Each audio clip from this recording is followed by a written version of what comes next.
What's up, Meta Nerds? This complete breakdown of the novel Project Hail Mary by Andy Weir will, for most people, serve to answer the question of when you watch a movie and you learn that it's based on a book, you wonder how close it is to the book. What actually happens in the book, what's different, that kind of thing. But also for those just interested in the book and of itself, it was a 2022 Hugo Award for Best Novel finalist, and the audiobook version won the 2022 Audie Award for Audiobook of the Year. And this book came out on Star Wars Day, May the 4th of 2021. If you didn't know, it's from the same guy that wrote The Martian. For this, I both read the Kindle version and listened to it on Audible. If you want to pick up those copies, please do so via the affiliate links in the description. I do hope that these kind of summaries just motivate people to pick up the book itself. So we're going to start with a 1-minute, no-spoiler summary kind of hook, then actually get into my pet peeves and things that might turn you off, and then just get into the full plot summary, pulling direct quotes. I have a ton of highlights and notes.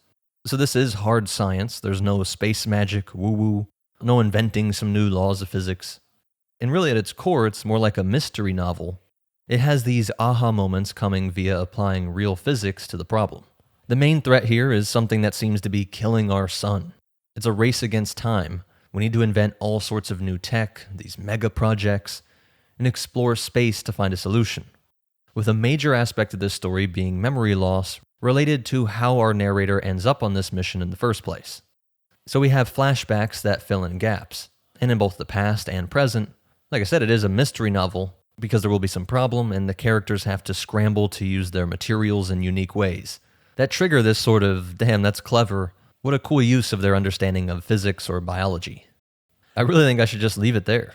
Explaining any more would be a type of spoiler, and if that interests you, I do think you'll like the book. It'll be a fun, unique read. Even if, for me personally, I don't know, it didn't quite do it for me. I don't have a very sophisticated reason why. I'm not trying to justify it. I think it's okay if some books just don't click with you. That might be confusing or annoying if you really love this book, because so much is done well. Maybe it really is just my problem with the main character or narrator. I've probably read the most of Asimov and Heinlein and Gibbons, but for modern sci-fi, I love the 3 Body Problem series, the Remembrance of Earth's Past trilogy. But as you can see from my note here on page 4, I said, what is this Marvel tone? And later it would hit me that our narrator, Ryland Grace, seems to be based on Sheldon from Big Bang Theory. And I don't know how to say this nicely, but it's like a dumb person's meme, a distillation or stereotype of what a science man is. I'm a millennial, but maybe you've seen the memes of the insufferable millennial types. I did a thing. I'm so quirky vibes. This whole book is in the mind of our narrator, and that guy is just one of these, like, I'm a science man. So you know us, we're always rattling off jargon and doing math calculations. And the Marvel specific thing is just like the, oh, that's gonna hurt. I highlighted here where he says, can't say I like the look of that. Or, that did not work. You either see what I mean here or you don't. And then the only other critique is that the pace of this book is good, but it means that you don't sit in any problem for long. Things are presented and then solved in just a few paragraphs. So like when it comes to this waking up with amnesia point, it's the opposite of the most basic storytelling wisdom of show don't tell. He's telling a lot, which I kind of get. We're supposed to be hearing the voice in his head. He's thinking to himself, and he does solve things quickly. But like with this example, when he wakes up, he doesn't know what nationality he is, what his job was, none of that. But he thinks in scientific terms and can identify all sorts of science technology in the room, so he realizes he must be a scientist. This might seem like a basic example, but it's true even for some of the more panicked scenarios later where he might die.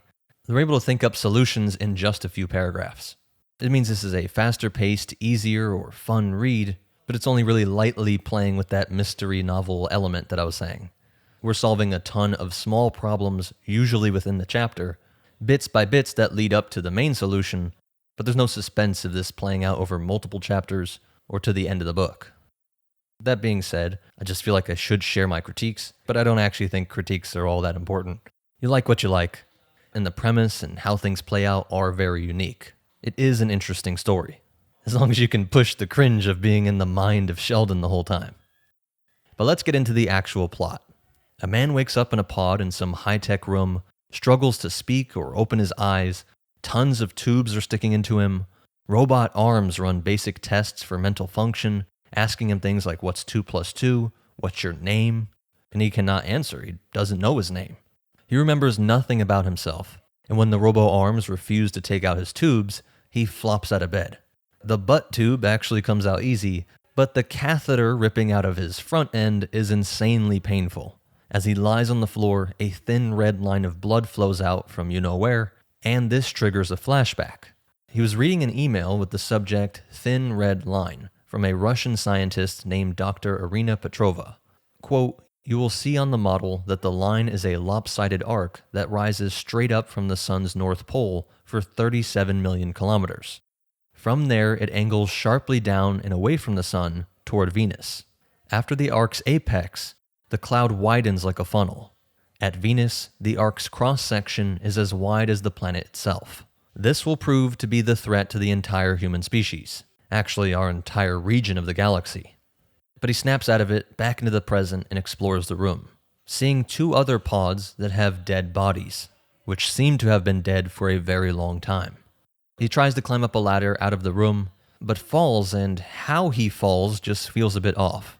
Other objects seem to fall in this way that looks fine, but he just can't put his finger on it. Then he does some drop rate tests, crunches the numbers, and realizes that gravity is 1.5 G. He is not on Earth. Fighting off the panic, he rules out it being some large centrifuge or space station that's spinning, as this would have to be nearly a mile long, far grander than anything humanity has ever built. He wonders if he is on another planetary body, like an asteroid or planet. But in our solar system, Earth is the largest solid object. It has the most gravitational pull. And his mind wanders into another flashback. He was having drinks with a friend who breaks the news that the Petrova line is somehow draining energy from the sun. The sun is getting dimmer at the same rate that this odd line of energy stretching from the sun to Venus is getting brighter, and that rate is exponential. Quote, "The sun's output will drop a full % over the next 9 years. In 20 years, that figure will be 5%.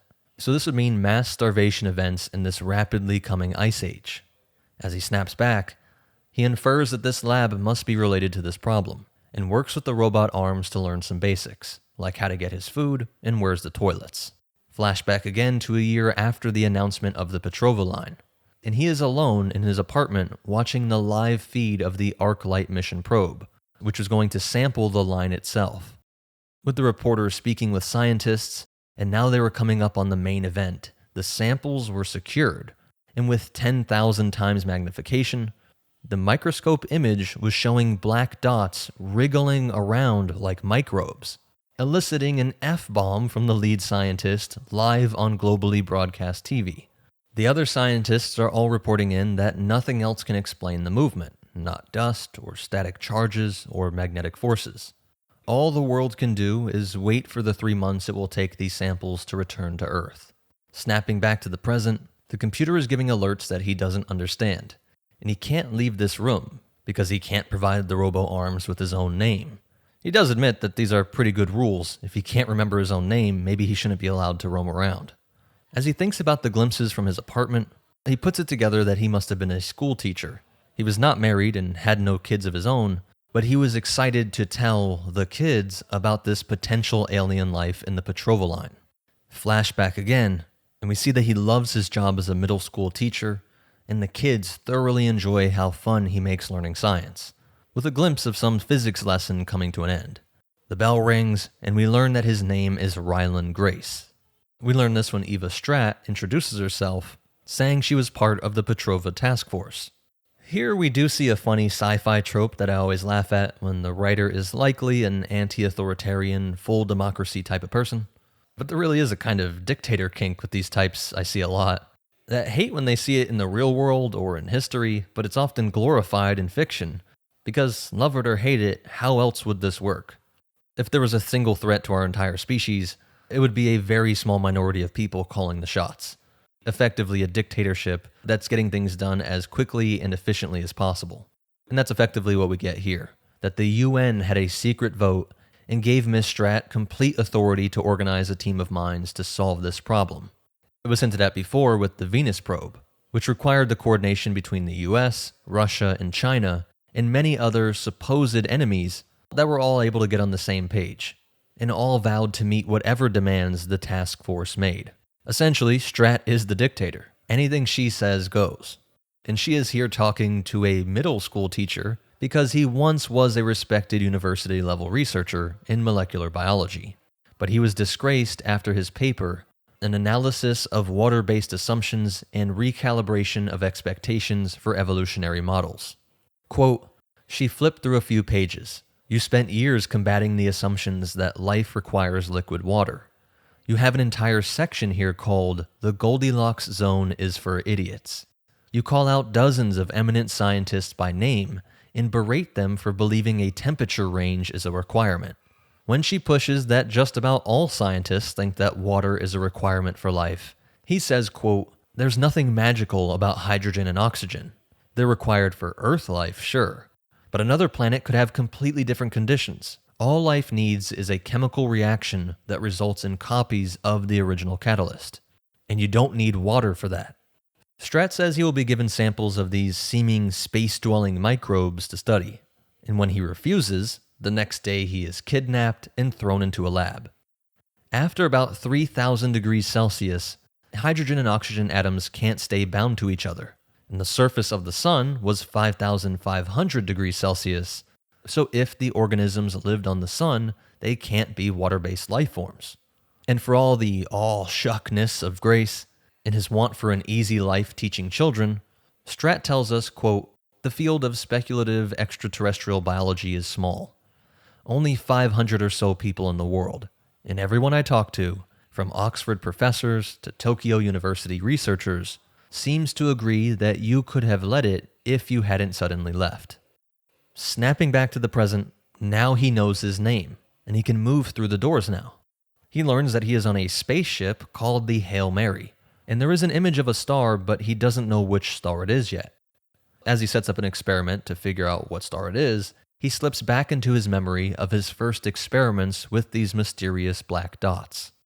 They give off an infrared light at the 25.984 micron wavelength. That's the Petrova frequency, the light that makes the Petrova line. Each one weighs around 20 picograms, or 20 trillionth of a gram. They're so small, but seeing how fast they move around, it's nearly a perfect conversion of E equals mc squared. Just as shooting light out of a flashlight does provide a tiny amount of thrust in the opposite direction, it's actually pushing back into your hand, it's just so unbelievably small of a force that we would never feel it. But in the case of these tiny black dots, something that is 20 trillionth of a gram, releasing light does work as a form of propulsion, and that's why he thinks it's a life form. Quote, "It consumes energy, stores it in some way we don't understand, then uses it for propulsion. That's not a simple physical or chemical process. That's complex and directed, something that must have evolved." And when Strat asks what you would call this, Grace names them astrophage, Greek for star eater. This snaps him back, and he realizes that he is part of a mission to figure out a solution to the astrophage problem. And in the meantime, his experiment has shown him that this image of a star is not our sun's soul. He is somehow in another solar system. Again, this is a hard sci-fi novel, and so with our current tech, it would take nearly 80,000 years to reach our nearest solar system of Proxima Centauri, at 4.24 light years away. So Grace here is hit with the combo of panic and wonder, and our first clue comes from the main information panel, which lists out all sorts of ship systems and status info, but one is labeled astrophage, remaining 20,906 kilograms, consumption rate 6.045 grams per second. And he now gets a look at the ship he is in, which is provided in the book, so I'll just put that up on screen.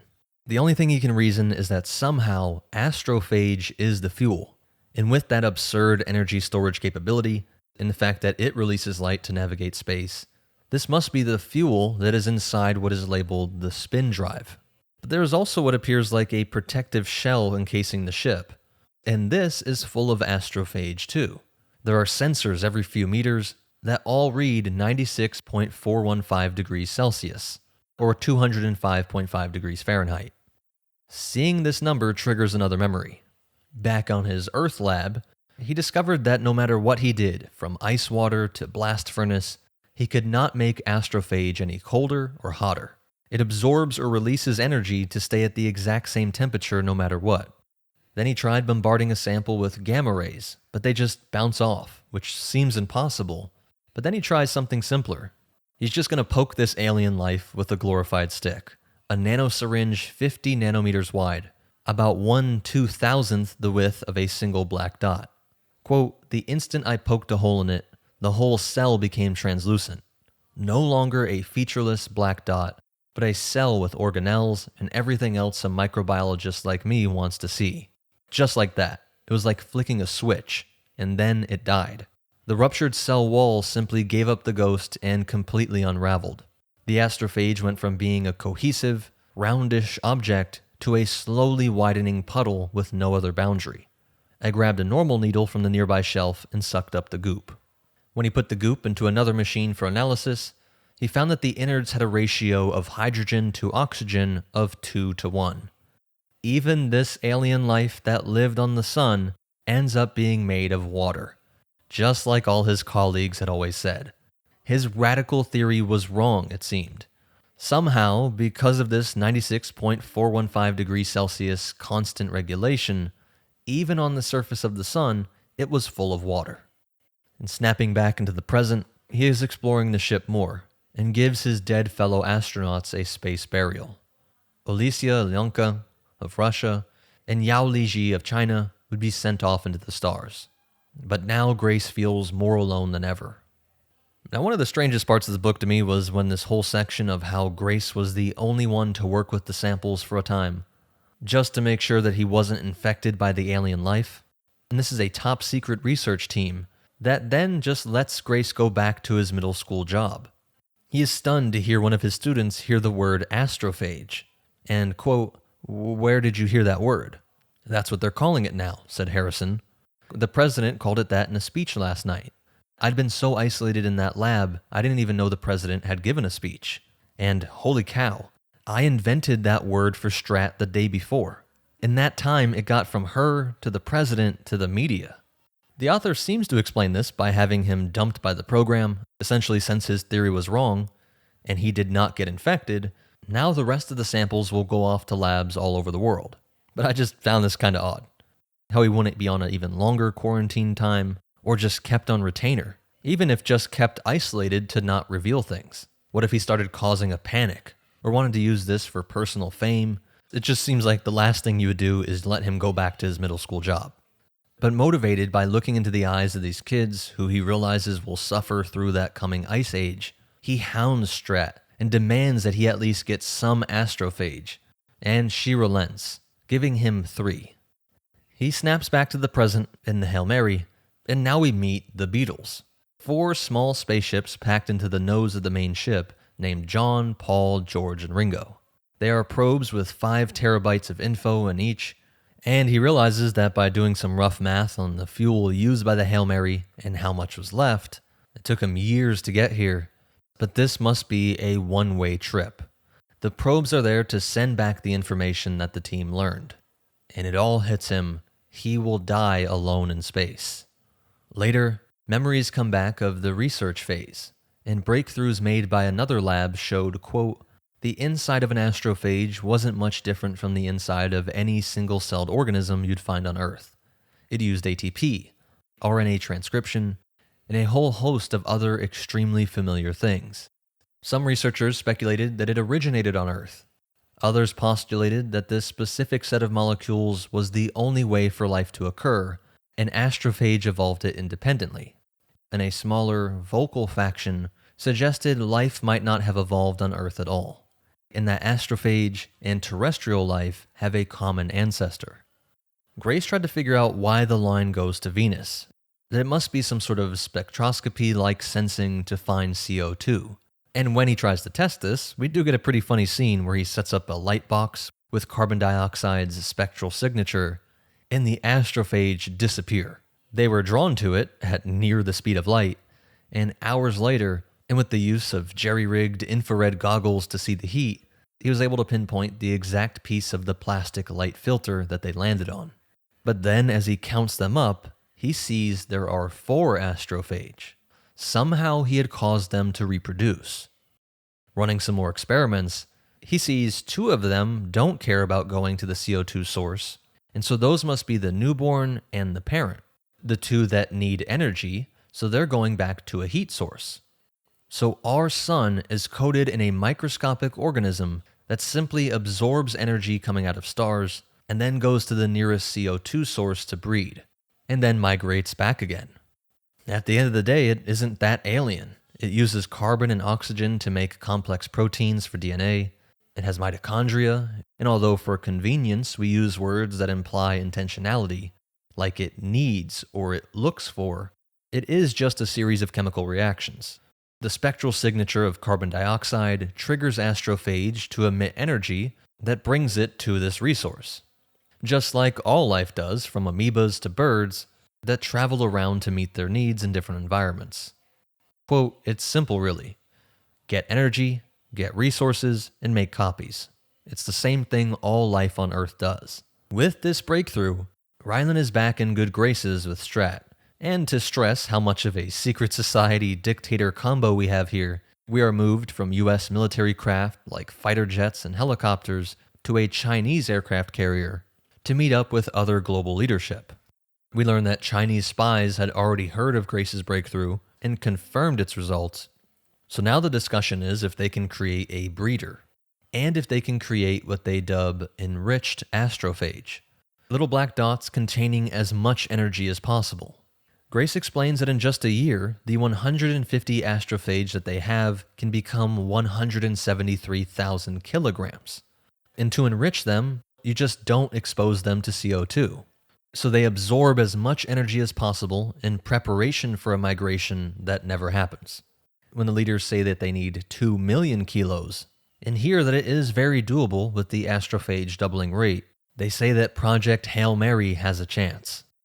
But then they get into the infection issue. That astrophage can travel 0.92 the speed of light. It goes dormant or hibernates for the years-long journey, and then spreads from star to star.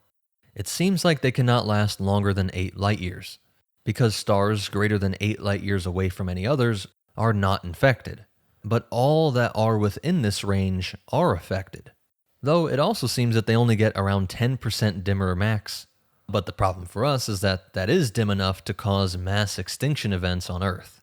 And to be clear, the astrophage do not actually consume stars like their names imply. Our solar system won't become starless, they just get in the way, and so the overall solar output is less. Like if mold grew over a light bulb, to us it would seem like the light bulb was losing energy. Really, it's the same energy output, it's just hitting and being absorbed by the astrophage on top of it. But there is one exception. The star in Tau Ceti is not infected. No dimming, despite being surrounded by infected stars. All well within that 8-year light range. The entirety of Earth's resources will be dedicated to finding out why. Our main problem is that Tau Ceti is 12 light years away. About a 200,000 year journey with our current chemical rockets. That's a bit longer than the few decades max that humanity has left. Dmitry is a Russian scientist who invents the spin drive, explaining that a single astrophage holds 1.5 megajoules. This is actually how it grows. Just as 1 kilogram of uranium gives a whole city energy via nuclear reactors, quote, astrophage can apparently do this in either direction. It takes heat energy and somehow turns it into mass. And then when it wants the energy back, it turns that mass back into energy in the form of Petrova frequency light. And it uses that to propel itself along in space. So not only is it a perfect energy storage medium, it's a perfect spaceship engine. Evolution can be insanely effective when you leave it alone for a few billion years. When we snap back to the present, Grace remembers that his job is to search this system for the reason why this star is not infected. And we get this detail about the engine output. Quote, it's 540 trillion joules, and the ship is emitting that much energy every second. So it's 540 trillion watts. I can't even fathom that amount of energy. It's considerably more than the surface of the sun. Literally. Like you would be hit by less energy if you were on the surface of the sun than if you were standing behind the Hail Mary at full thrust. And in our next flashback, we learn about their method of stasis, the induced coma that he woke up from in the beginning. Work that was pioneered by a failed company in Thailand, which wanted to see if treatments like chemotherapy could be done while the patient was in a long-term induced coma, so that they wouldn't have to suffer through the pain of all those treatments over all those months. But each of the primates used in these experiments died or had intense cognitive decline, mush for brains, after months of being in a coma. So they couldn't replicate it, but they looked at examples of people who had survived for months in a coma, and were able to identify a gene that is unique to 1 in 7,000 people. The genes are found in lower primates too. Whatever it is, it goes way back in the evolutionary tree. There's speculation it might go all the way back to our aquatic ancestors that used to hibernate. In any event, they ran tests on the primates with those genes, and they survived long comas with no side effects. Every single one of them. Now, the context of this whole conversation comes up because they're trying to figure out how to get around the problem of basically cabin fever in space. Being in that tight space for so long, all the research on this said that people just go crazy. Quote, so either you take your chances with picking the best candidates possible and maybe they kill each other, or you take your chances on yet to be developed medical technology to automatically care for a lower tier of talent. More or less. Either way, it's a terrible risk. It's the hardest decision I've ever had to make, is what Strat says. In the present, Grace is trying to find the Petrova line coming out of Tau Ceti, and after a while, he does find a faint line, but then an odd flash of light. It's seemingly random, but then has a pattern to it, but then stops and is solid, then grows brighter and brighter. He thinks maybe this astrophage is attracted to the ones in his ship. Maybe this is how they clump together in space. But then the light cuts off, and he notices that the Petrova line is cut in half. What has happened is that an enormous ship has cut off his view of the line. A roughly flat triangular-shaped ship, clearly of intelligent alien design. Eliciting our first time that our reserved corny school teacher drops an F-bomb. Scanners show that this ship is 217 meters away. The Hail Mary is 47 meters long, and this alien craft is 3 times that, around 150 meters. He can't see how this could have been a second ship sent from Earth. And he notices that the Petrova line was coming from the ship, not the star, but knowing how this is the most efficient, energy-to-mass converting creature, it isn't surprising that another alien race would use it the same way. Just as people all over Earth independently use sails on their ships. Grace fires his engines in a pattern, and what he dubs Blip A flashes its engines back the same way. And it does so fast that he can reason that it's not a probe. There was no lag, and this means that living aliens are just about 2 football fields away from him. The ship pulls up closer, maintains velocity and distance, and a robot emerges on the hull and releases a cylinder that floats perfectly to the Hail Mary. It's still moving relatively slow and will take 40 minutes to hit our ship. So our nerdy teacher here has to do a spacewalk after having been terrified of zero-G earlier, even throwing up on himself. Now he has to go out there and catch this interspecies 217-yard Hail Mary pass. But it is moving at less than 1 mile per hour, and it's the size and shape of a coffee can. When he gets it back into the ship, it reeks of ammonia and is hot to the touch. And as he waits for it to cool, his mind wanders to a conversation with Dr. Loken. She and Grace debated panspermia, the idea that life on Earth was seeded from somewhere else. Grace thinks the 98% similarity of the mitochondria in astrophage is proof that we must have some shared ancestor. But the sheer vastness of space and uniqueness of this being is why there's still a debate on this. But we learn that she is the one that invents the unique centrifugal force generating device that gives the lab its artificial gravity. With spools of Xylon cabling between the crew compartments and the rest of the ship, 1 G of gravity can be simulated. And again, the book comes with this really helpful diagram, so I have that on screen. And it's explained as, quote, the cabling attaches to these big hinges. The whole front half of the ship can rotate 180 degrees, so when they're in centrifuge mode, the nose will face inward toward the other half of the ship. Inside the crew compartment, the force of gravity will be away from the nose, same as when the engines are thrusting. And although this looks complex, this was seen as a simpler solution than the original project idea of creating zero-G versions of all the lab equipment. Having this enormous spooling wire and rotating the nose is simpler at the end of the day than trying to reinvent all these sensitive devices in the lab that have millions of research hours behind them. When he activates the system, everything works, but there is this funny moment when the alien ship begins rotating at the same speed, likely thinking that this was supposed to be some sort of communication thing like the flashing of the engines. So Grace comments that he's part of the first alien miscommunication. With this equipment though, he is able to see that the cylinder is made of xenon, but that makes no sense as it's a noble gas. The cylinder opens by turning to the right, not the left, and inside there are models of whisker-thin poles connecting marble-sized spheres. It's a star map, and with it he can reason that 40 Eridian is the homeworld of these aliens. He dubs them Eridians and makes his own model to show them where Earth is, and puts on his EVA suit to go back into space and pass the can back. But 2 hours go by without response. But when they finally do send it back, it has a model of their ships joined by a tube. They want to dock. And in another flashback, he remembers Dimitri explaining how the spin drive works. He pointed to the triangle. Quote, "This is the revolver, high tensile strength transparent polycarbonate. And this," he pointed to a nook between the revolver and the outer casing, "is where the fuel comes in. IR emitter inside that part of revolver emits small amount of light with 4.26 and 18.31 microns wavelength. That is wavelengths which attract astrophage. Astrophage go to that revolver face, but not too hard. Astrophage thrust is based on strength of IR light. Dim light make weak thrust, but enough to make astrophage stick to surface." He rotated the triangle and aligned the edge with a flat part of the casing. Rotate 120 degrees. This face of revolver with astrophage stuck to it now points out the back of the ship. Increased strength of IR light inside. Astrophage, now very excited, push very hard toward IR light. Their thrust, Petrova frequency light, leaves back of ship. This pushes ship forward. Millions of little astrophages pushing on back of ship make it go. Yes?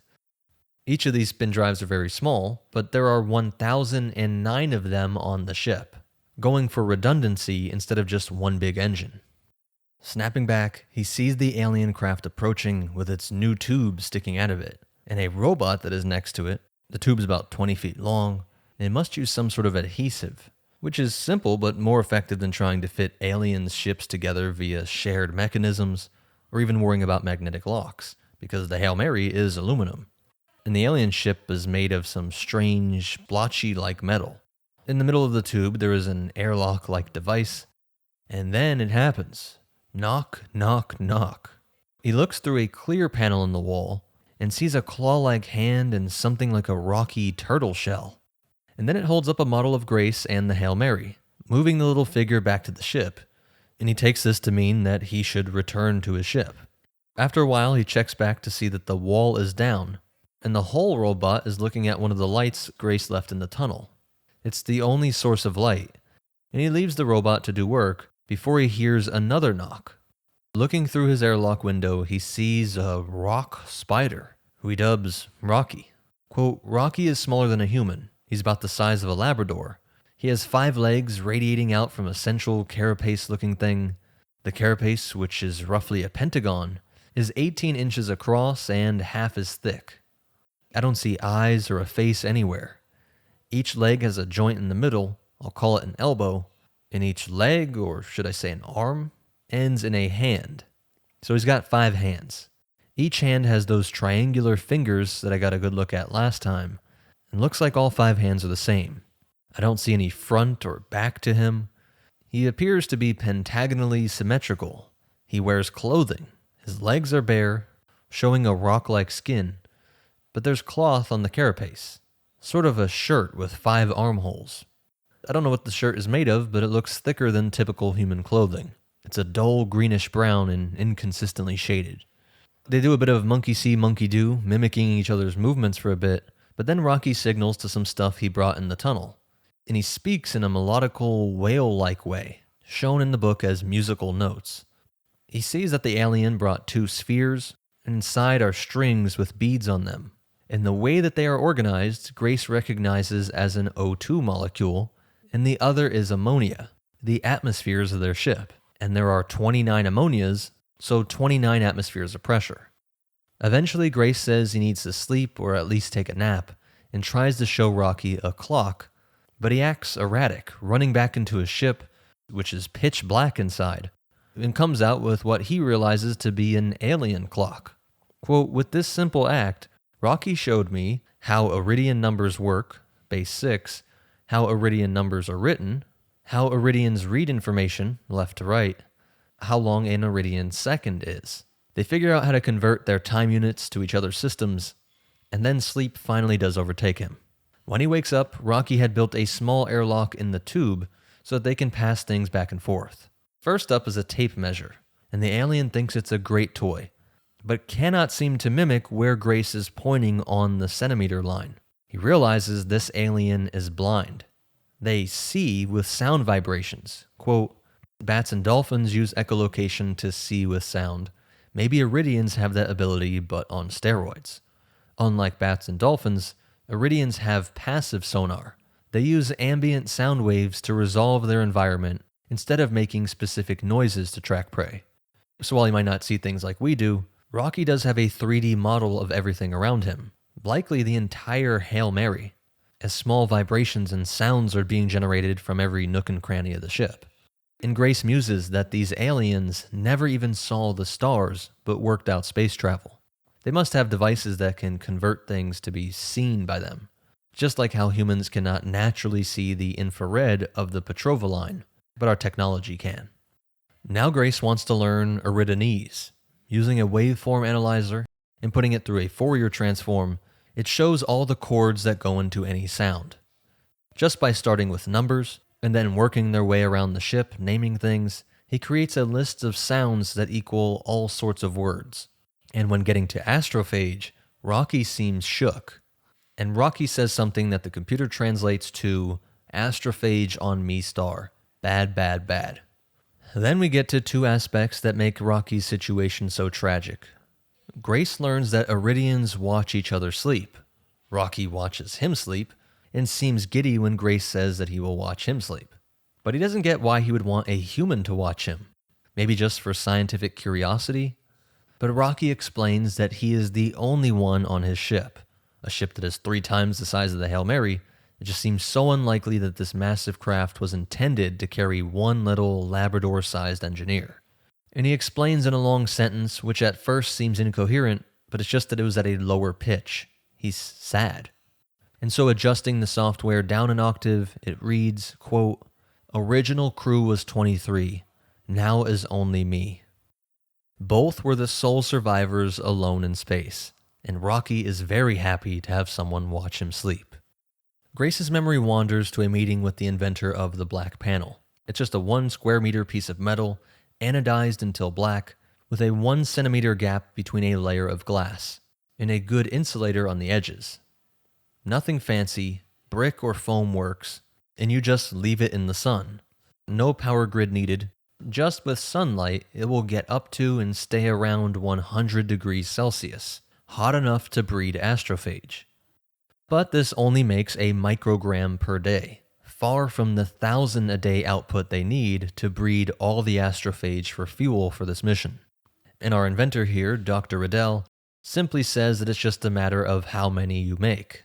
Grace is bamboozled at first, saying it would take 2 trillion square meters, and Riddell simply says the Sahara Desert is 9 trillion square meters.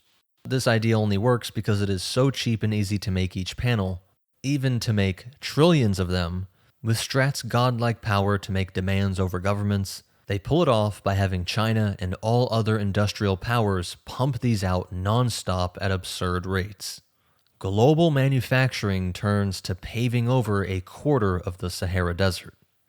Now Rocky wakes up, and they get into a groove of working on their own experiments and communicating with each other like true lab mates.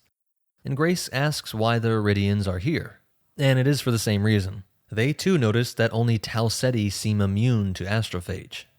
They get to talking about why their crew died, and Rocky tries to explain that there are parts of his body that are like little creatures. And Grace says that our word for that is a cell. Human bodies have them too. Rocky says that it was not sickness or infection that killed his crew, but their cells had an odd reaction to this space journey here. Grace explains that it sounds like cosmic radiation, the extremely fast-moving hydrogen atoms in space. But Rocky is confused. Of course, space is empty, and Grace realizes that the spacefaring race somehow has no understanding of radiation. And this triggers a memory with Dr. Locke, when he explains how CERN had figured out how the astrophage store energy. It revolves around neutrinos. Quote, astrophage has a lot of free hydrogen ions, raw protons with no electron, zipping around just inside the cell membrane. CERN is pretty sure that, through a mechanism we don't understand, when those protons collide at a high enough velocity, their kinetic energy is converted into two neutrinos with opposite momentum vectors. Sometimes gamma rays, when they pass close to an atomic nucleus, will spontaneously become an electron and positron. It's called pair production. So it's not unheard of. But we've never seen neutrinos created that way. We know the average velocity of the protons, and we know their mass, which means we know their kinetic energy. I know where you're going with this, and the answer is yes. It balances. That was the answer to the long-asked question, why is astrophage's critical temperature what it is? Why not hotter? Why not colder? Astrophage make neutrinos in pairs by slamming protons together. For the reaction to work, the protons need to collide with a higher kinetic energy than the mass energy of two neutrinos. If you work backward from the mass of a neutrino, you know the velocity those protons have to collide at. And when you know the velocity of particles in an object, you know its temperature. To have enough kinetic energy to make neutrinos, the protons have to be at 96.415 degrees Celsius. So any heat energy above critical temperature will just make the protons collide harder. Yes, they'll make neutrinos and have leftover energy, then they bump into other protons, etc. Any heat energy above the critical temperature gets quickly converted into neutrinos. But if it drops below critical temperature, the protons are going too slow and neutrino production stops. End result, you can't get it hotter than 96.415 degrees. Not for long anyway. And if it's too cold, the astrophage uses stored energy to heat back up to that temperature, just like any other warm-blooded life form. Okay, so it makes neutrinos, I said. How does it turn them back into energy? That's the easy part, she said. Neutrinos are what's called Majorana particles. It means the neutrino is its own antiparticle. Basically, every time two neutrinos collide, it's a matter-antimatter interaction. They annihilate and become photons. Two photons, actually, with the same wavelength and going opposite directions. And since the wavelength of a photon is based on the energy in the photon, the Petrova wavelength, I yelped. She nodded. Yes, the mass energy of a neutrino is exactly the same as the energy found in one photon of Petrova wavelength light. Loken says that the magnetic storms on the sun are less common because of how many astrophage are on it. The result is that all the effects of global warming have been undone by now. If anything, us preheating the planet has bought us maybe an extra month as the sun is now cooling. But this absorption property of astrophage will prove to be another wonder material in the Hail Mary. A 1 millimeter void in the walls will be filled with astrophage, and this essentially makes it immune to all cosmic rays, or near light speed moving hydrogen ions. Then Strat and the team meet with the top climatologist, who rants about how stupid it was that they paved over the Sahara, that this was just the latest of humanity's recklessness that added to climate change for over 100 years, saying that they only have 19 years left before the ice age that will kill half the people on Earth at least. Strat knows that it will take the Hail Mary 13 years to reach Tau Ceti, so they need at least 26 years to work with, to allow the Beatles to make their return journey back with a solution. So in a move that absolutely floors the climatologist, the task force declares that the only option is to intentionally increase greenhouse gases to create a warming effect, and he will be forced to come up with the most effective way to release as much gas as possible. Coming back to the present, Grace thinks about how it is that they never faced radiation, and realizes that it's just a feature of their homeworld, which he has dubbed arid. Quote, planets get magnetic fields if the conditions are right. You have to have a molten iron core. you have to be in the magnetic field of a star, and you have to be spinning. If all three of these things are true, you get a magnetic field. Earth has one, that's why compasses work. Erid has all of those features on steroids. They are larger than Earth with a larger iron core, and they are closer to their star. So they have a much stronger magnetic field powering their own field, and they spin extremely fast. All told, Erid's magnetic field is at least 25 times as strong as Earth's, plus their atmosphere is extremely thick, 29 times as thick. You know what strong magnetic fields and thick atmospheres are really good at? Radiation protection. All life on Earth evolved to deal with radiation. Our DNA has error correction built in because we're constantly bombarded with radiation from the sun, and from space in general. Our magnetic field and atmosphere protect us somewhat, but not 100%. For Erid, it's 100%. Radiation just doesn't get to the ground. Light doesn't even get to the ground. That's why they've never evolved eyes. The surface is pitch dark. And the reason why Rocky survived is because his quarters were in the engineering section, surrounded by their astrophage fuel tanks, blocking radiation they didn't even know existed. And they talk about how odd it is that they are so close to each other in other terms of tech. They're not godlike species, but they're also not cavemen. But Rocky thinks the answer to this is obvious. They're both advanced enough to make spaceships, to meet out here in space, but they're not above the needs for energy from their sun, nor advanced enough to solve the astrophage problem in their own system. And Rocky agrees that the fact that they are so close to each other on the galactic scale, just 16 light years away in a 100 light years wide galaxy, while being made of cells, and the astrophage itself even has mitochondria, Rocky asks if they are related. He's independently thinking that panspermia could explain this. And as they work on various things, his mind wanders again to Leclerc, the climatologist. The guy who spent his whole life as a self-described anti-war hippie screaming about greenhouse gases. Here he was, quote, ordering a nuclear strike on Antarctica. 241 nuclear weapons, courtesy of the United States, buried 50 meters deep along a fissure at 3-kilometer intervals, all going off at the same time. The plan is to release all the methane from the plants that died and decomposed on Antarctica millions of years ago before continental drift turned this enormous, lush jungle into the walls of ice we see today. This is a far faster release of gases than we could do even if we purposely pumped out gases from factories.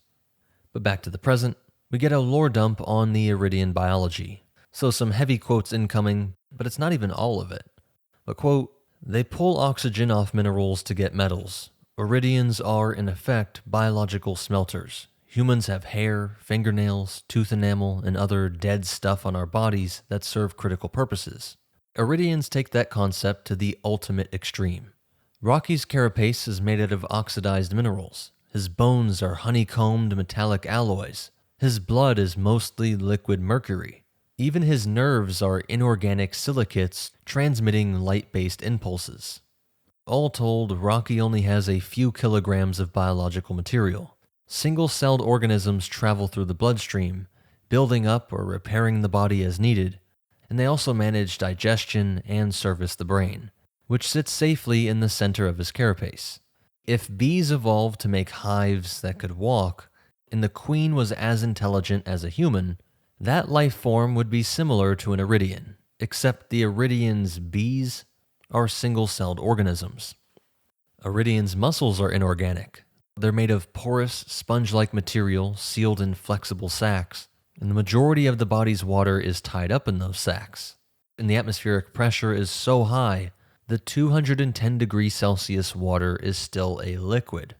They have two separate circulatory systems, the ambient system and the hot system. The ambient blood is 210 degrees Celsius, but the hot blood is kept at 305 degrees, which is hot enough to boil water even at Erid's air pressure. Both circulatory systems have blood vessels that expand or contract around the muscles as needed to set their temperature. In short, Eridians are steam-powered, and while they don't breathe, they do still use oxygen. They're just much more self-contained than a human body. They have plant-like cells and animal-like cells inside. Oxygen to CO2, CO2 to oxygen, back and forth, always kept in balance. Rocky's body is a little biosphere. All it needs is energy via food and airflow to dump heat. And one of the quirks is that when they sleep, they are fully paralyzed. They can't wake up, and they don't have anything like dreaming. But this means that they can be easily eaten while sleeping, and so watching over each other likely became a norm early on. We learn that his whole body is like a microphone with passive sound receptors that give him a 3D map of everything that bounces back to him. And when they talk about some of the lab equipment, Rocky is excited to see it and says he will return. When he does, his robots have replaced the airlock tube with another wider one, and Rocky is rolling toward him in a geodesic ball. Picture one of those futuristic-looking dome houses with alternating flat triangle glass pieces making a half dome. It's like that, but a full dome, with atmosphere and air conditioning and a ton of tools. He clearly has a ton of material on his ship, and Grace can see why he was an engineer. He has all sorts of tools along the outside of the ball that he can manipulate via magnets from inside. But to actually move around in the Hail Mary, Grace needs to move him. And combined with this ball, it's like moving a motorcycle in neutral. Just Rocky is 168 kilograms or 300 pounds. So it's tough to move all this around even in 0G. And then he has Grace move in all sorts of stuff, to the point that they do feel like very cramped roommates. And only now do they finally get back to the original task of getting an astrophage sample. Rocky knows the planet they go to for CO2, and he says that he's been stuck here for 46 Earth years, longer than Grace has been alive, and their average lifespan is 689 years. And then they talk about the conditions of their homeworld, that both missions were done in haste, and Rocky learns that all the humans knew this was a one-way trip. Quote, "You knew this when you left Earth?" question. Yes. You are good human. And nonchalantly, Rocky asks how much fuel does he need. Grace says 2 million kilograms, which Rocky just says he can easily hand that over. He has more than enough fuel to reach home, because his ship proved way more efficient than planned. Grace might not have to die out here. And with this renewed optimism, they head to the CO2-rich planet, and he tells Rocky that he can pick the name since he's the one that found it. And they go with a melodic sound that is the name of Rocky's mate back home. It's Rocky's lady, so Grace calls it Adrian. The atmosphere is 91% carbon dioxide, 7% methane, 1% argon, and the rest are trace gases. It's a pretty thick atmosphere too. Those are all clear gases, but I can't see the planet's surface. But the amount of methane is odd, way higher than it should be from just geological forces. But after 21 hours and 17 minutes of collecting, Grace has the samples and takes the next 2 hours scraping off all the astrophage. And while trying to separate it from all this other goo, the first thing of note is that each side of the collector has the same amount of astrophage. Quote, "For every frisky astrophage that heads to Adrian with a twinkle in its eye, 2 should return." So broadly speaking, there should be twice as many astrophage going from Adrian to Tau Ceti as there are going the other direction. But that's not what's happening. The outgoing population is the same as the incoming population. So in other words, even though they should be reproducing on the CO2 world, there is no increase in overall astrophage. When Grace looks closer, he's amazed to see all sorts of other life in the sample as well. And Rocky figures out the population puzzle first. Bouncing around in his ball, he says, quote, "Some life on Adrian eats astrophage. Population imbalance, natural order, this explains all things. If astrophage has a natural predator, then this is how they can fight off the infestation. And these same predators are in Tau Ceti's Petrova line itself. It's why the star has not dimmed, at least not noticeably. Even if there is some astrophage there, it's not running unchecked. And since they are all so similar to life on Earth and Erid, they wonder if this is where their original shared ancestor came from. Was Adrian the source of that original life that caused panspermia? They are ecstatic in their bachelor pad, science lab, and fist bump through the ball. But the more they look at the samples and try to see the predators in action, nothing is happening. They wonder if really there were no predators after all. But that doesn't make sense. It really does seem to be the only option. Instead, they theorize, what if the predators are only at a deeper level of the atmosphere, where the breeding is happening? Getting a sample this deep is easier said than done. The atmosphere is so dense that if they hit it at orbital speed, they die. If they slow down, they fall into the planet and hit its solid core and die. And they could just turn off everything and slowly fall, hit that depth, and then blast off to race away from the planet, but the insane power output of the engines would literally blow up the air. After some thinking, they decide to make a 10-kilometer long chain of xenonite, so they can drop the sampler collector in and pull it back up. A maddeningly repetitive task, but it makes the most sense and could lead to the salvation of their species. As they work, they get to talking about why the Arid ship had so much extra fuel, and Rocky explains the weirdest thing he noticed on the flight here. Quote, I speed up, slow down, much confused. But get here. Even with all mistakes and confusion, I get here in 3 years. Half of time science Eridians say should be. So much confuse. Oh my, I mumble. Much fuel remain. Much more than should have. No complain, but confuse. Yeah, I say. Tell me this. Is time on Erid the same as time on your ship? Question make no sense. Of course time is same. Time is same everywhere. I put my head in my hands. Oh boy. Eridians don't know about relativistic physics. So this alien species does not know about the speed limit that is the speed of light. That one cannot just keep going faster and faster in space. Nor do they have the idea of time dilation, or that space and time are one thing.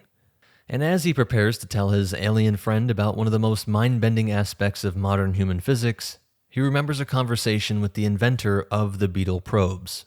Quote, it'll take over 12 years to get back to Earth, but all told, the little guys will only experience about 12 months. Do you believe in God? I know it's a personal question. I do, and I think he was pretty awesome to make relativity a thing, don't you? The faster you go, the less time you experience. It's like he's inviting us to explore the universe, you know? Now, interestingly, this character is one of the most centered and optimistic. A bit like Strat, just more positive. From his point of view, he sees astrophage as a literal godsend, thinking how great this technology will be for daily life and for creating independent civilizations as we explore the cosmos. The ultimate clean, renewable energy. Grace is stunned that anyone could see this situation as anything other than a disaster. But, quote, he waved off my comment. Earth's had 5 mass extinction events in the past, and humans are clever. We'll pull through. We'll starve, I said. Billions of people are going to starve. Nah, he said. We're already stockpiling food. We've got a bunch of methane in the air to hold in the solar energy. It'll be alright. As long as the Hail Mary succeeds. Back to the chain-making process, they were finally done. Quote, 10 kilometers of chain, each link just 5 centimeters long. That's 200,000 links. Each one connected by hand or claw. It worked out to each of us working 8 hours per day for 2 weeks doing nothing but connecting links. And as they descend through the atmosphere, they do start to ignite gases, and it leaves the air around the ship in a red-hot glow. He gets a warning, but they reason that astrophage cools the ship, so they should be okay, and they drop the probe. And as the 20 spools unwind, the sampler responds just as it should. Hopefully, it is full of the astrophage predator. Getting this thing up was another engineering feat, and they devised a winch that pulls up but also strips away the chain link as it's reeled in, so as to not have it get tangled or have 10 kilometers worth of chain spool. At the first speed, it would take about 30 hours to complete this, so there are 3 different speed modes, increasing the speed as it eats through enough sections. Towards the end, it's spitting out links faster than Grace can count. He gets hands on the sampler and moves to get inside. Just as the ship makes a violent jerking motion, there's thrust in the wrong direction. Luckily, he falls into the ship, and they scramble to find out what is going on. It seems to be coming from the starboard dormitory wall. It's bending inward. But Grace realizes that with Rocky's echolocation, he is hearing through walls, into the fuel tank area. but they need to gun it to escape the gravitational pull and get back to orbit. But then the gravity increases. He can barely move. It's hard to breathe, but the engines are off. And it isn't Adrian pulling them in. Nothing is alerting except a panel called Structure. Then he sees it. Quote, a massive hole in the port side of the ship. It must be 20 meters long and half as wide. The edges of the hole tell the tale. The hull melted. It was the blowback from Adrian's atmosphere. Not a physical explosion, but pure, unadulterated infrared light reflected off the air. Even if astrophage is a perfect heat absorber, and it may be, the heat has to conduct through the metal before it can be absorbed. The increased velocity and g-forces were from all the astrophage in the tank, now exposed to the CO2 trigger of Adrian, all zipping off at full speed, pushing against the Hail Mary. And so he rushes to jettison the tank, but the g-forces still increase. He's about to black out. He can't even talk. He jettisons another tank, but now the force shifts, pulling him up toward the control panel. This force is coming from the jettison rockets, sending them spinning in the other direction. And all this jolting finally shears his seat bolts off, and he is crushed against the panels. The weight of high g-force pressure prevents him from breathing, and he thinks he has failed Earth. Then his eyes water, his nose burns, and the chair comes off his back, and he's just hit with this overwhelming smell of ammonia and fire. Seeing Rocky wobbling and collapsing after freeing him, a trill of smoke billowing out of his radiator slits on his carapace. Grace is able to get the ship to around 1/2 gravity, which is crucial for actually moving Rocky back to his side of the airlock. Using straps, he still moves what feels like 200 pounds, but does get him to the airlock, and he has to use an emergency release that Rocky built into it in order to open up the entire tunnel to the Eridian atmosphere. Meaning that Grace has to pull it and push off and scramble back into his ship before being overtaken by this ammonia. He collapses in the Hail Mary, and the computer arms nurse him back to health. When he wakes up, he goes over his notes on Eridian biology and realizes that in the oxygen-rich atmosphere, which are essentially these hair-thin metal pipes, these burst into flames and are covered in soot. Oxidized, which is the exact opposite of heat-releasing radiators. But before he goes to get help, he makes sure that his friend's effort were not in vain. He makes sure to add the gases to the sample to mimic the Adrian atmosphere. A day passes, and Rocky still hasn't moved. Grace knows that they do sleep longer to repair themselves, but he thinks that hitting his radiators with a high-pressure air pump will be like cleaning the filters. He reasons at this point it can't hurt. Eventually, he hits the spot, and it's satisfying, like blasting an old computer with an air duster. All this gunk is coming out with billowing smoke and chunks of debris, but the effect, if any, is not immediate. And so as he waits, his mind wanders to the conversation with the astronauts on how they would like to have died when that moment came. And Du Bois said that he would like to go via nitrogen asphyxiation, explaining that the suffocation reflex and pain comes from excess carbon dioxide in the lungs, not lack of oxygen. So by changing this out, he will just fall asleep peacefully. And so there is a large tank of nitrogen on the ship for that purpose. It may seem like this thought was triggered by Grace thinking about death, about Rocky being the latest dead crewmate, but keep in mind that this nitrogen is coming up now, right before something major that's about to happen. The author does this really great play with obvious religious themes like the name of the book itself, but in a way this is brought up very, very subtly. But his mind snaps back to the present by tapping on the glass. Rocky is awake, and after thanking him, he explains that all that black soot was actually his form of scabs. Grace essentially ripped open the wounds, blew his scabs away. But luckily he waited a whole day to do this, and so Rocky's body had already healed enough by then to help him make it through. But Grace breaks the news that he can't get into the sample container. It is sealed with no way to get it out, which introduces Rocky to the concept that humans are stupid when they are extremely tired. They both agree Grace needs to sleep. He wakes up to find that, of course, Rocky has solved the problem of getting the sample out of the chamber without exposing it to the Hail Mary's atmosphere. And as they work, they talk about why they are so similar in some important ways. They don't hear the same exact frequency range, but a huge chunk of that range does overlap. And they reason that this is because evolution will always favor identifying prey. So movement, and the sound of two rocks banging together, is going to be in the same range whether it be on Erid or on Earth. But Rocky asks something deeper. Why do they think at the same speed? And ultimately Grace thinks this is because evolution is lazy. It does just enough to survive, and both became the apex creatures of their world, smarter than all the other animals. And really, it comes down to gravity. Because gravity controls how fast something can move, thinking speed needs to be quicker than the actual movement of the body, so you can react to something else moving and think about moving before you move.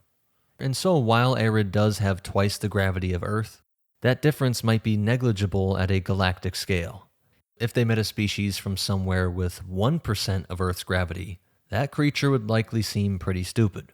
Physically moving around its world would be slow, and thus its mental processing speed or thinking would seem slow to us.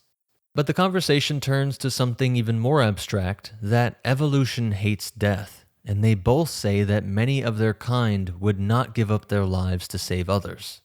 But Rocky and Grace have taken this risk, and they've even since taken this risk to save each other. Eridians and humans have a concept of heroes, of something that makes them good people. And his mind wanders back to a catastrophic event just 9 days before the launch of the Hail Mary. Dubois and Shapiro were killed instantly while experimenting with astrophage, and Strat wastes no time, demanding Grace go through the files and look for replacements just seconds after hearing the death of their friends. But snapping back to their lab, the camaraderie is better than ever. Grace is joking that he is an Eridian now, as he uses some sort of magnetic tool system that Rocky used to work through his ball.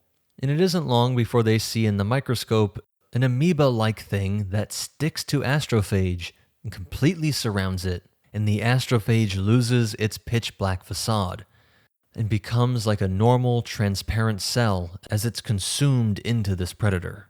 Now Grace gets to name something, and he goes with Taumoeba, amoeba from Tau Ceti.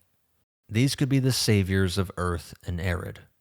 Now this works like the early days of astrophage research. They get to work on creating breeder tanks, and it all goes perfectly. Dump in astrophage, and the Taumoeba produce like crazy.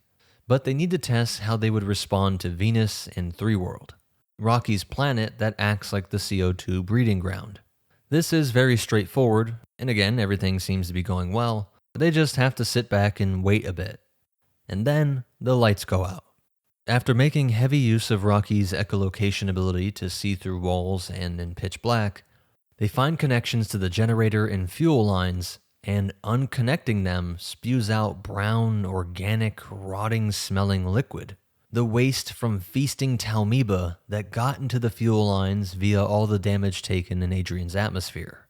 Quote, if there are Taumoeba in the generator, it means there are Taumoeba in the fuel supply. Taumoeba ate all the astrophage. We have no power because we have no fuel. And since they were maintaining orbit, in just a few hours they will be pulled into the planet and die. The only solution they can think of is to remove the entire generator, sterilize it, and then make it airtight. Replace it, put it back in place, and use small amounts of reserve astrophage Grace has in order to at least get out of orbit. And Rocky is not worried about Taumoeba infestation because all of the fuel on his side of this split dormitory airlock was in xenonite containers. But then, just as Grace is about to go to sleep, he is hit with a realization. They can move the beetles outside, activate those little rockets since they have their own self-contained astrophage fuel, and use them like guiding thrusters to free the ship from orbit. Like most of their plans, it's an easy premise, but the trick is the execution. And while Rocky was trying to understand one of the beetles, Grace makes an interesting observation. Quote, they haven't invented the transistor yet, let alone IC chips. Working with Rocky is like having the world's best engineer from 1950 on the ship with me. It seems odd that a species could invent interstellar travel before inventing the transistor, but hey, Earth invented nuclear power, television, and even did several space launches before the transistor. They only use 3 of the 4 beetles, as Grace wants to make sure they have at least one unmodified probe to send back to Earth in order to share these Talmiba findings. Everything looks good, the beetles are remote controlled, but the G-forces are so intense that Grace blacks out. But Rocky was warned that this might happen, and when he opens his eyes, he sees it looks like this crisis has been averted. Finally free of Adrian, they now have to get Rocky back to his ship.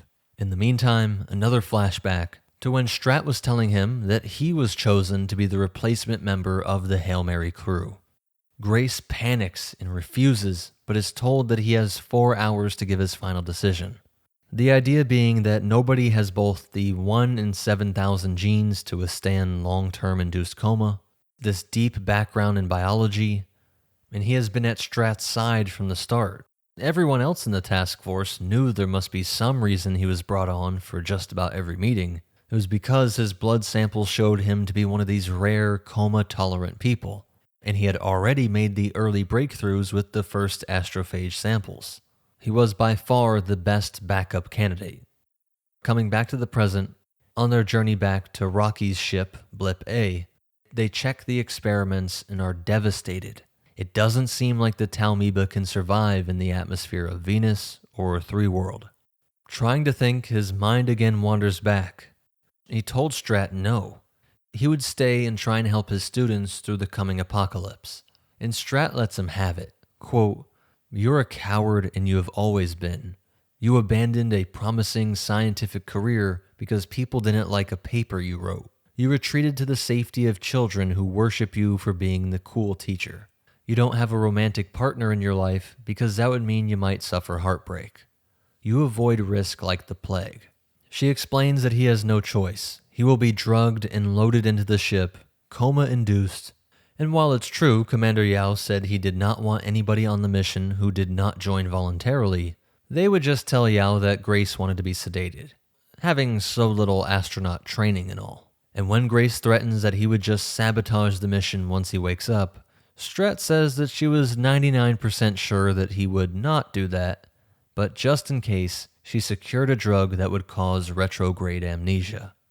A useful thing developed by counter-terrorist organizations, they could pick people up, torture information out of them, and give them the drug, and release them without burning this lead. The person had no memory of being kidnapped and interrogated. Well, that's exactly what happened with Grace. It's only now that he fully understands his past, the irony that the last memory that put it all together was of the retrograde amnesia drug. And in this crushing moment of defeat with the atmosphere experiments, it's a bad time to be reminded that he was not a heroic adventurer. He was literally grabbed kicking and screaming, forced into this fate. But Rocky is set on finding a solution. He makes larger atmosphere testing boxes, and eventually Grace realizes that nitrogen is what's killing the Talmiba. And while this might seem like they're back at square one, as Venus and 3 World both do have nitrogen, the first clue is that how can they be so violently killed by a gas that other life like the Eridians, humans, and astrophage have no issue with? Then Grace explains germs and antibiotics. Eridian bodies have so much heat that it kills off pathogens. But with humans, we use antibiotics, and while they do work, they also only leave alive those organisms that were strong enough to survive the treatment. So each generation is stronger and stronger, and eventually becomes resistant to the drug. Rocky can see where he's going with this.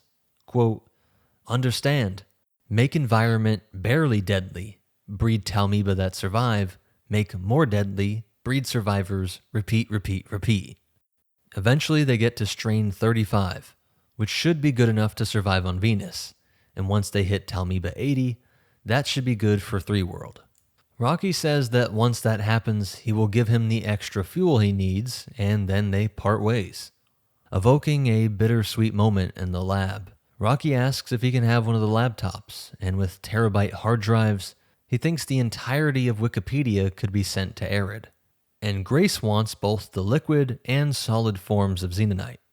Then Grace goes to clean out the fuel tanks and the lines, cleaning up alien poo essentially, and it has been weeks since the incident, So all the fuel should have been either consumed, and those Talmiba that remain likely starved off. Once it's clean to the eye, they hit everything with nitrogen to kill off any last survivors, and they seal everything back up. But 2 tanks still showed signs of Talmiba, and despite multiple rounds of cleaning, Tank 5 just had to be jettisoned. But now doing the math, it seems that he would not have enough food for the trip home, as less fuel tanks equals moving slower, and so a 3-year, 9-month trip becomes 5.5 years. What seemed to be great luck, for him at least, that the food not used by his 2 dead crewmates could have lasted him. With this Talmiba fuel tank gone, it again looks like he would be giving up his life during this mission. Again, though, he was just stupid when he was tired. Rocky solves this with a few sentences, saying he will just build a fuel tank for him by melting down parts of his own ship, which were now unnecessary. This works, and by now they were up to Talmiba 80. Joking with each other after making fun of how much water humans use, only to leak it all out, Grace says, quote, "On Earth we have a scary, deadly creature called a spider. You look like one of those, just so you know. Good, proud. I am scary space monster. You are leaky space blob." They see Talmiba 82.5 should be more than strong enough to survive on 3 World. And now it is celebration time. Going through Lyankina's supplies, he finds vodka, and Rocky dresses up in odd clothes and gems. It seems that humans drink to celebrate, and Eridians enjoy the audio play off of his otherwise impractical outfit. They salute their friendship, and Grace says soon they say goodbye forever. Rocky says no, they have astrophage, so after they save their planets, they can just meet up again. But they do the math. It's unlikely that he could make this journey in 50 years, which would bring Grace to the average human lifespan. Rocky was forgetting that he has hundreds of years to work with. And Rocky notes that his human friend is leaking out of his eyes again, and then they say goodbye. Quote, "Hours later, I sit in my cockpit with my spin drives offline. I just want one last look. I watch the point of IR light with the Petrovoscope. That's Rocky, headed back to Erid. Godspeed, buddy," I say. I set course for Earth and fire up the spin drives. I'm going home. Weeks go by, and while attaching little mini Talmiba farms to the Beetles, which have been reprogrammed and about to be sent off to Earth just in case the Hail Mary fails somewhere along the trip, it's now that he smells something odd again. It's Talmiba poo. And trying not to panic, he shuts down everything. Nitrogen blasts the only place it could be coming from, the air conditioning system, which passes over astrophage to warm it up. He even vents the ship and seals up each beetle in his larger xenonite farms with their own plastic bubbles. He waits 3 days before turning the engines on again, develops a Talmiba alert system, which is simple, just a panel of astrophage exposed to open air. If that panel goes from black to clear, then the astrophage have been eaten. He gets some sleep and checks the plastic bubbles again to see if anything is leaking. The steel boxes for the beetles' smaller farms are fine. It's not in the open air of the ship, but every xenonite box is somehow leaking. But that doesn't seem to make sense. The nitrogen gas didn't get in and kill the farm. Then it hits him. It's because the gas is not acting intelligently. It's like shooting tennis balls at a forest. Maybe some get deeper, but there's not enough force behind those balls, not enough energy to get them through the solid trees. So no tennis balls will ever make it through to the other side of the forest. But a person can intelligently maneuver through the forest, climbing up and down and around things. Solid objects, even things like xenonite, which is harder than diamonds, still a molecular lattice, better visualized as thick jungles than solid brick walls.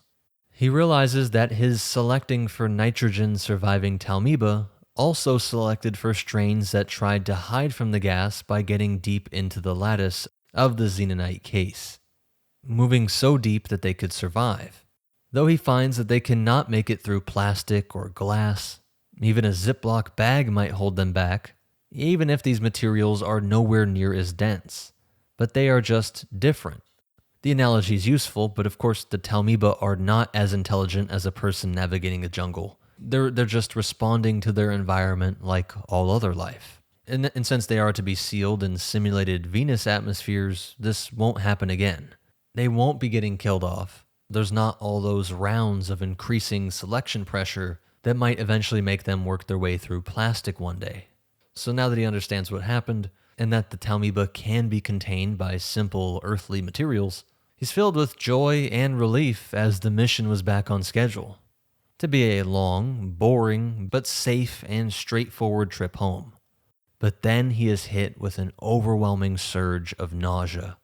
Most of Rocky's ship is made of xenonite. Option 1, go home a hero and save all of humanity. Option 2, go to Erid, save an alien species, and starve to death shortly after. It's been 6 weeks since I made my decision. It wasn't easy, but I'm sticking with it. Beetles are sent to Earth, and the search for Rocky has been underway. He's lucky that the Talmiba escaped only 3 days after he lost sight of Blip A, which means he only has millions of miles to search. Then another aha moment. Quote, I have everything I need for the best radar ever. To heck with my built-in radar system, with its measly emitter and sensors. I have spin drives and a petrovoscope. I can throw 900 terawatts of IR light out the back of my ship and see if any of it bounces back with the petrovoscope. An instrument carefully designed to detect even the smallest amounts of that exact frequency of light.